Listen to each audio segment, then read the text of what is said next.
ভাই ও বোনেরা, আপনাদের প্রত্যেককে প্রভু যিশুর নামে স্বাগত জানাই। আপনারা দেখছেন হ্যালো জিসাস চ্যানেল। আমরা এখন আজকের বিষয় দেখব। আজকের বিষয় আমরা দেখব, মূর্তি কি কথা বলে, না মূর্তি কোনো আশীর্বাদ দিতে পারে। এই বিষয়ে আমরা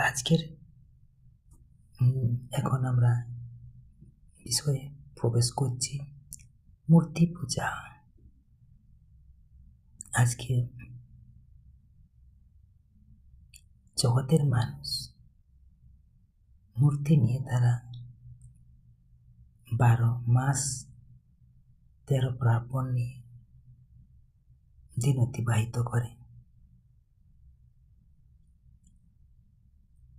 আজকের বিষয়টি সম্পূর্ণ গুরুত্বপূর্ণ। আর মূল প্রশ্ন যেমন, মানুষ কেন মূর্তির কাছে যায়? তারা কি আসলে কথা বলে, না তারা আশীর্বাদ দিতে পারে? বাইবেলের মূল বিষয় ভিত্তিক খ্রিস্টীয় বিশ্বাস অনুসারে ঈশ্বর আত্মা এবং তাকে কোনো জড় বস্তুর মাধ্যমে সীমাবদ্ধ করা যায় না। আমরা 2 নম্বর পয়েন্ট আমরা দেখি, মূর্তি কি কথা বলতে পারে? বাইবেলে এ বিষয়ে অত্যন্ত সরাসরি সত্য তুলে ধরে। গীত সংহিতা 115 অধ্যায়ের 4 থেকে 7 পদ। এখানে মূর্তির অসারতা বর্ণনা করা হয়েছে।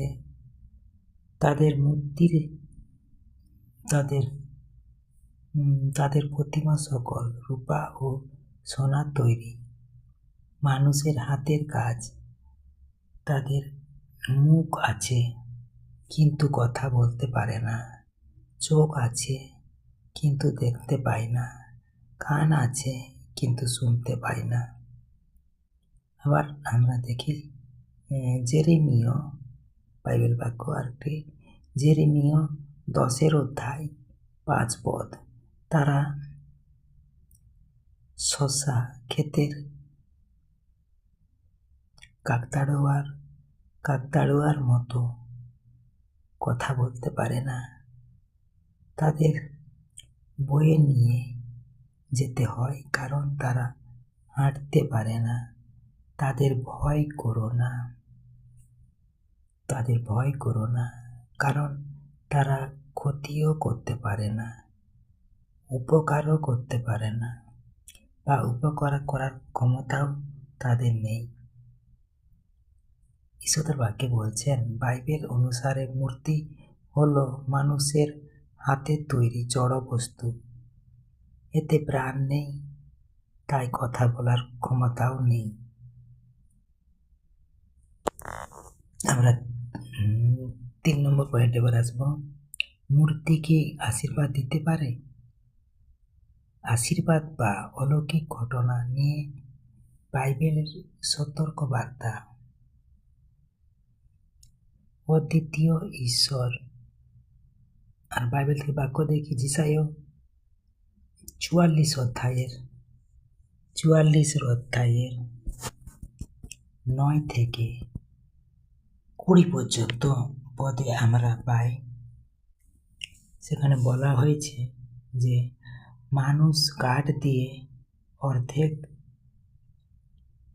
রান্না করে আর বাকি অর্ধেক দিয়ে মূর্তি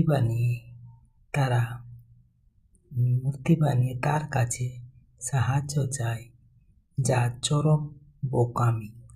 আশীর্বাদ আসে একমাত্র স্রষ্টার কাছ থেকে, সৃষ্টির কাছ থেকে নয়। সৃষ্টির কাছ থেকে নয়। শয়তানের প্রতারণা। অনেক সময় মূর্তির সামনে অলৌকিক কিছু ঘটায় দাবি করা হয়। বাইবেল সতর্ক করে দেয় যে শয়তান নিজেকে দীপ্তিময় দূত হিসেবে প্রকাশ করতে পারে। 2 করন্থীয় 11:14।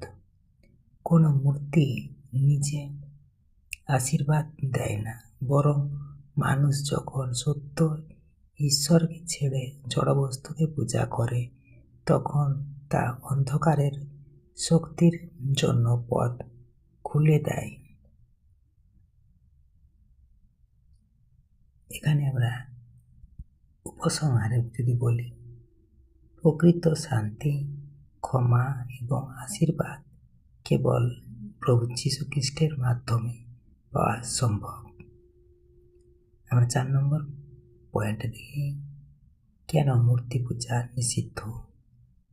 10 আজ্ঞা, যাত্রা পুস্তক 20 অধ্যায় 4-5 পদ। তুমি নিজের জন্য খোদাই করা কোনো প্রতিমা তৈরি করো না।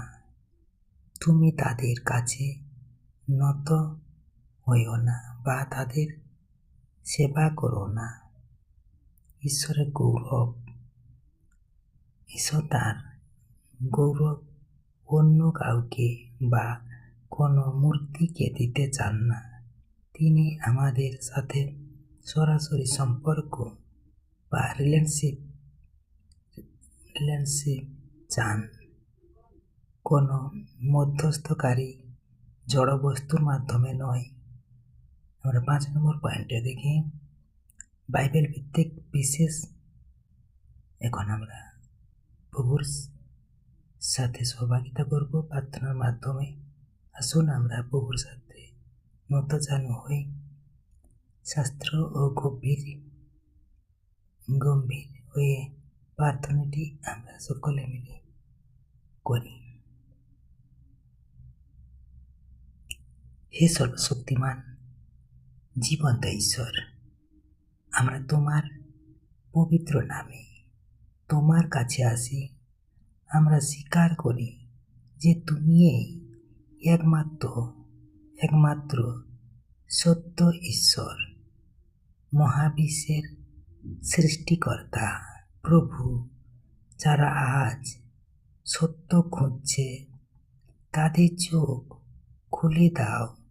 যদি আমরা জেনে বা না জেনে কোনো জড়বস্তুর কাছে মাথা নত করে থাকি, তবে আমাদের ক্ষমা করো।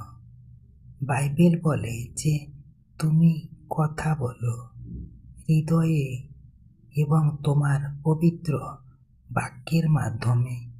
প্রভু যীশু, তুমি আমাদের পাপের জন্য জীবন দিয়েছ যেন আমরা সরাসরি পিতার কাছে আসতে পারি।